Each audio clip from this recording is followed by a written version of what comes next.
Hello and welcome to my Khans of Tarkir limited set review. Today I'm talking about the colorless and land cards in the set. As a little bit of a preamble, I'm treating this set as if it's a new set coming to Arena. I personally have never drafted it. I've played with some of the cards, but I've never drafted the set, so I don't have any of that insider knowledge. If you're looking for insider knowledge, I'm sure there'll be plenty of stuff like that, but I'm trying to see if I can replicate my card evaluation skills and just like pretend that the set's coming out today and see how would I rate these cards. How would I rate them if I um, if they were being released today, right? And that's what we're doing. How am I going to be rating the cards? Good question. Here's the tiers. Tier 1, good cards. Tier 5, bad cards. Feel free to read through what the tiers actually mean. There's a little bit more details on them, but essentially 1 through 5, 1 is good, 5 is bad. And it's going to be a short one today because there are not that many colorless cards, and I've grouped a bunch of stuff together, like the Abzan banner, for example. 3 colorless mana, and you can add 1 of white, black, or green to your mana pool, and you can set play Abzan colors to sacrifice it and draw a card. So this is meant to represent all of these banners. I don't know if I don't think it's a full cycle. I think it's a half cycle. I think there's 5 of them, 1 for each of the shards or wedges or whatever you want to call it. And these cards seem fine to me, right? Like, I mean, maybe tier 4 is even a little too bad, but I like too low because you can sacrifice them in the late game, and they do sort of like accelerate you. But these type of manolith cards are generally not very good, and I don't think that they were good even in 2014. So um, I'm not expecting this to be anything special, but I think these are playable, and you can in some decks you may want them. I don't think it's an every deck thing. I think again the best decks in the format are never going to play this card, but you can play it sometimes. Altar of the Brood. Single colorless mana for an artifact. Whenever another permanent enters the battlefield under your control, each opponent puts the top card of their library into their graveyard. Um, this is just really slow, I think. I assume this isn't a deck, right? Like, because the problem is if you ever draw this on not turn 1, like on turn 1, yeah, maybe this is good. But the problem is that until you kill them by milling them is like active upside, especially in this set with Delve. Like it just makes all their cards cheaper, and that seems really bad. And you're not doing anything, like you're not impacting the board at all, and it's slow. Like yes, it triggers on lands, which is nice or not nice depending on how you look at it. Um, yeah, it just seems way too slow to me, and I don't think is actually like a real win condition. Briber's Purse. X colorless mana for an artifact. It enters the battlefield with X gem counters on it. And you can pay 1 and tap and remove a gem counter from this card, and target creature can't attack or block this turn. I mean, this is just, I don't, you gotta pay up front to do all this stuff. Like, if you paid, so let's say you pay like 4 mana, and then you have to pay an additional 4 mana to tap all their stuff. Like, that's just a lot of mana. That's 8 mana. Like, it's 2 mana per thing that you're tapping. And you're not even really tapping it, but like, it does prevent it from, like, if this tapped, like, maybe it would be like, there would be some redeeming quality to it, but I just don't see anything redeeming about this card. It's all tempo, and it's not very good at doing that. So I'm inclined to say it's a tier 5, and you're never going to play it. Cranial Archive. 2 colorless mana for an artifact. You can pay 2 and exile it. Target player shuffles their library into their graveyard, and you draw a card. Yeah, I mean, like, not very good. Like this is like a side. Like you could probably sideboard this in maybe against like a deck that's running mono delve payoffs, but like even then it's not good. I don't think so. Like just 4 mana for this is just too much. Like it's just way too much. If you drew the card on ETB, would it be okay? Maybe. No, it would. It still wouldn't. The joke is that it still wouldn't be okay. Even if you drew a card on ETB and it being sacrificed, I don't think it would be good. So I'm not holding out any hope for this guy, to be honest with you. Cool art though, like the art. Dragon Throne of Tarkir. 4 colorless mana for a legendary artifact equipment. Equipped creature has Defender, and 2 tap. Other creatures you control gain trample and +X/+X until end of turn where X is this creature's power. I put this in tier 5. Maybe that's a little bit harsh, because that ability is very good, because they get trample and +5/+5. You know what? Power of editing. Hold on.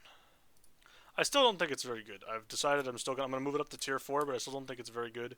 There's still a lot of moving pieces. Yes, the ability does do something. Like it does, like it's a real ability, right? Like a 2 tap, but it's like okay. So the first activation of this costs 9 mana.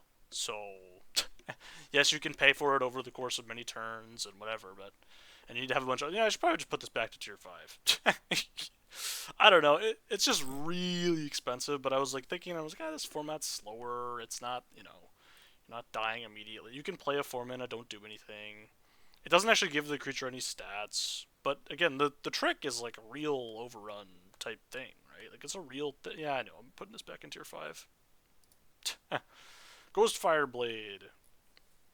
Single colorless mana for an artifact. Equipped creature gets +2/+2. Equipped for 3. It can cost 2 less to activate if it targets a colorless creature.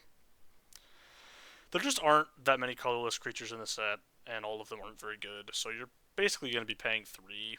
And I mean, 3 mana for +2/+2 in these days, in these times, in these trying times of Khans of Tarkir is, like, you could probably put it in your deck. It's only 1 mana to put it on the battlefield, right?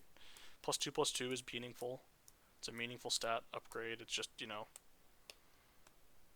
did you really need to? It needs to be decent, right? Like you need to. Is it getting somewhere? I just don't see it getting somewhere, right? But I think it's playable though. Heart Piercer Bow, 2 colorless mana for an equipment. Whenever a equipped creature attacks, Heart Piercer Bow deals 1 damage to target creature defending player controls. Equipped for 1.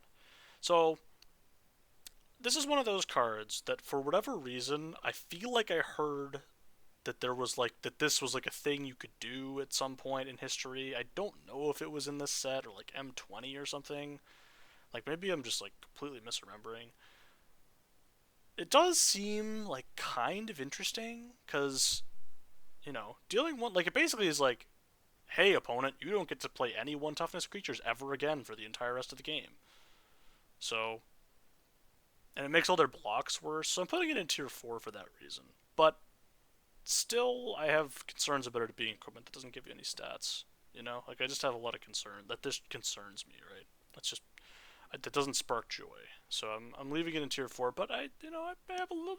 I feel like my brain, like, it's one of those things where it's like I don't have a lot of knowledge, but this is something that I feel like I heard one time and has just stuck with me forever for some reason. Lens of Clarity. Oh boy. Single colorless mana for an artifact. You may look at the top card of your library and at face down creatures you don't control.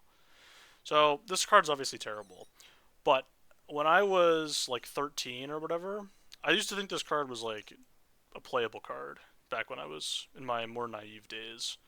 Because I was like, man, look at you get to see so much information, and it's only 1 mana, and it's like colorless. It's interesting.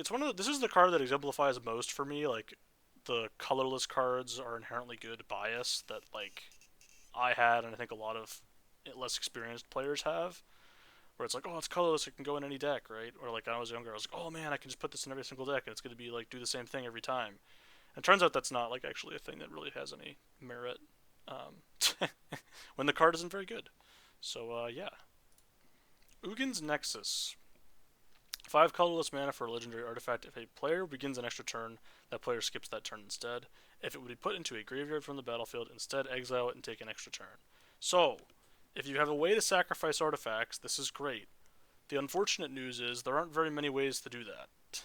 You can like play Shatter or Naturalize in your deck and like destroy your own artifact. That's kind of a fun thing to do, but I don't think there's enough artifact remove. Like, there's not enough things that allow you to sacrifice this reliably enough for it to be a playable card. I'm sure that there's like a deck that you could conceivably draft in this format where you would have enough sacrifice effects that this card would be playable. Because if you have 10 sacrifice outlets, this card is really good, right? Because it's a time walk for time warp ish, colorless time warp. If you have sacrifice outlets, there just aren't enough of them, especially at common, for this to be like a functional card. But if you somehow manage to get, like, again, 8, 9, 10, maybe you probably aren't even 10. You probably only need like 5 or 6 for this to be playable. But if it, I mean, playable is different than it being like good. Like if you have 5 sacrifice effects, it's maybe like a tier 3 card, maybe. And then if you have like 10, it's like a tier 1 card. Like this card has a ceiling where it's like, oh man, if I really get there, and like this is a really cool card. I like this card. Like this is a cool designed card. Like I like it. I kind of wish they would reprint this, and like I mean, obviously like in um, and then, like in the more artifact based recent sets, this would be way too good because it would just be a time warp, and time warp is not a card that they really want to print again. So, but yeah, I mean, I like where this like aspires to be, but I just don't see it getting there really. Witness of the Ages, 6 colorless mana for a 4/4 morph for 5. I mean, this is just not like 5 mana 4/4 is not good. A 6 mana 4/4 is not good. Like you said, there's better morph options. I don't know. Like there's nothing that makes me want to play this. Like man, I'm really light on 6 drops, so God forbid, right? You know.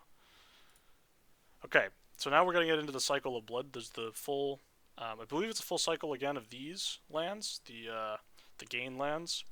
I've put them in tier 3. They're pretty good. They're good fixing. If you're playing a lot of colors, you want to take these. You want to draft them reasonably highly. There are not a lot of cards in this set that matter, so these lands are probably decently high picks. I have, again, heard a little bit, like, oh, there's a multicolor format, right? So these lands are probably, I mean, pick them higher than most of the commons, I would say, in this format, because the commons aren't very good for the most part. Next, onto the fetch lands. So you can pay 1 life and search for Swamp or Mountains. There's not typed lands that are non-basic, so this is going to be basics only with the fetch lands, which makes them considerably worse.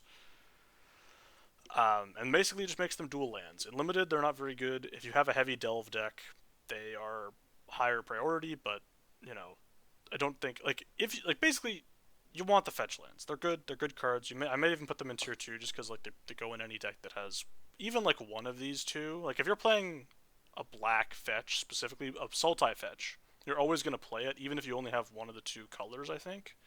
Just because getting that delve online, like getting a card in your graveyard for delve early, is worth paying the 1 life. I believe. It's possible that take is wrong, right? And that ends up just not being the case, but I can't imagine the format's fast enough that that's not the case. So yeah, I think they're valuable in some decks, and in other decks you'd rather actually just have the gain lands. And then we have these lands, the Bivouac. I think it's a cycle of Bivouacs. Maybe I just don't remember misremembering. But they're basically the shard lands. They tap for 3 colors. They enter the battlefield tapped. Again, if you want to play a bunch of colors in your deck, these are very high picks. You want to play them. They're good. Are they better or worse than the gain lands? I think they're kind of about the same as the gain lands. You know, gaining 1 life does matter. I mean, if these were typed lands, oh man, can you imagine? But then you just have the triomes without the whatever. But yeah, I mean, I think you're gonna play these cards and they're fine. And the last card in the set, Tomb of the Spirit Dragon. It is a colorless land that adds 1 mana to your mana pool, and you can pay 2 and tap it, and you gain 1 life for each colorless creature you control. Again, you're never playing any colorless creatures, so the second ability is bad, and a colorless land is especially bad in a multicolored set. So, just this is just if you ever play. I would say that you should literally never play this. If you there's,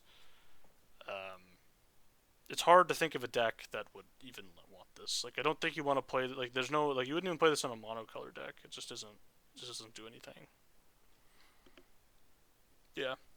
All right, so that's it for me for the colorless videos. Again, a short one because there's not very many of them.